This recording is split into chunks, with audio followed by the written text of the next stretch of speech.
You are not a sinner saved by grace.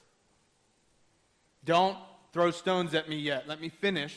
Just write that down. You are not a sinner saved by grace. You ready? You are a son. Now, ladies, you say, I'm a daughter. Listen to me. You don't want to be a daughter. You want to be a son. Sons reap inheritances. This is not gender specific. This is purposeful. You're a son. We are brides. You're a son. I'm a bride. Get what I'm saying? In the beginning of time when God created humans, it wasn't until he saw the fullness of himself in Adam, both male and female, that he then separated female. So the image of God is not gender specific.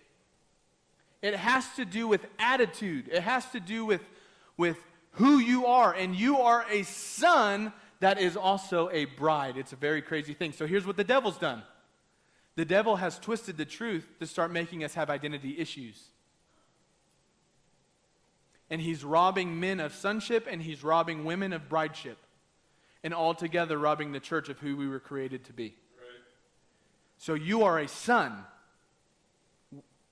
Men, we are brides. Altogether, we are saints.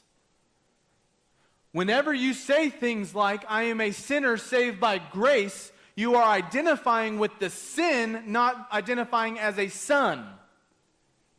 Now, I'm not saying that you were never a sinner that was saved by grace. I'm saying that was a point in time. Let it go.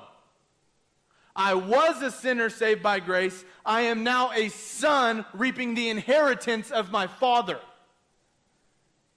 You get what I'm saying? You better talk to me.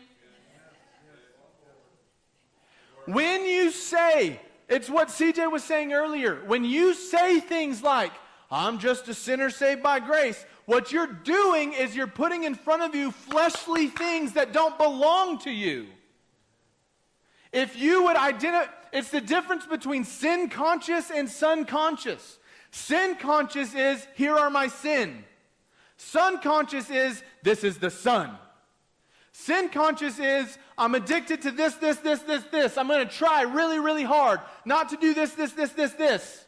And as I'm going through my day, because I'm focused on these things, when that temptation comes, I'm going to fall because I'm identifying as a sinner. But if I woke up in the morning and I say, God, I'm so thankful that today I get to walk as your precious son, and Romans tells me that I am dead to sin. 1 John tells me that I don't have to sin because I've been given your DNA. It says if you call yourself a son of God, you ought walk like Jesus walked. It says those who call themselves sons do not know what sin is because his DNA is in them. Yeah. This is actually what it says. It says that the Greek word sperma is in you. The Greek word sperma means sperm. It means DNA. It means his life seed is in you, and your blood changes, your DNA changes. You now carry the divine nature of Abba. Hey! Oh, that was so much better than your response. We got to grab this, man. Identity has been stolen. We're getting it back. You are the divine nature of Abba, and his blood flows through your veins.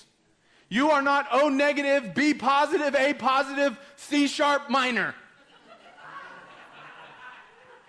You are J positive. I'm God positive. Are you hearing me? Everything about you changed the moment you said yes to him. Yes. And here's how it changed. Here's how it changed. The scripture says that those who call upon me and surrender. So how do I walk as a son? I surrender to his lordship. Here's my question to you. Anybody, y'all ever seen any kind of medieval time movies? Okay, something along the medieval. Some of you may just know about medieval times. There's a guy in our church who was like 97, and normally I would look at him and go, Norman, you probably lived it. But I don't know any of you well enough. So anyway, in the medieval times, you have the royal table. and you have the king and the queen, and then next to the king is his son. Right? Now here's the thing about the son.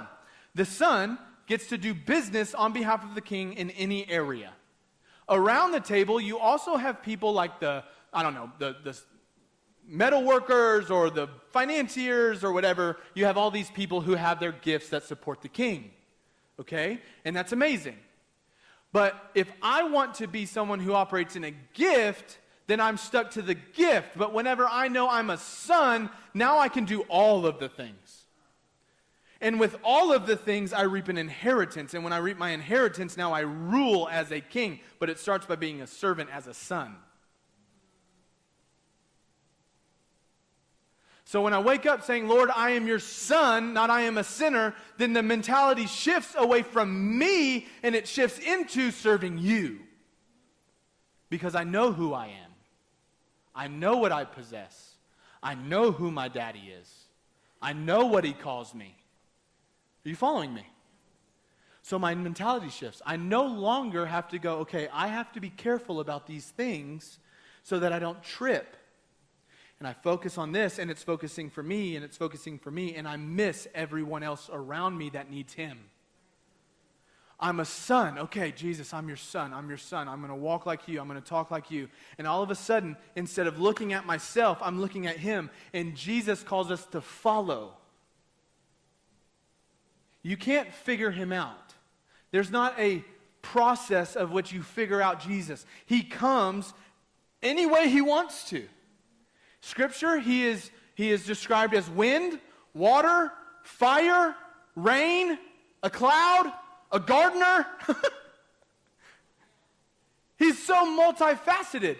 And you can't figure him out, you follow. So when I know I'm a son and I'm walking as Jesus walked and he wears me as a glove, I'm looking at him and he takes me where I need to go. Oh, you.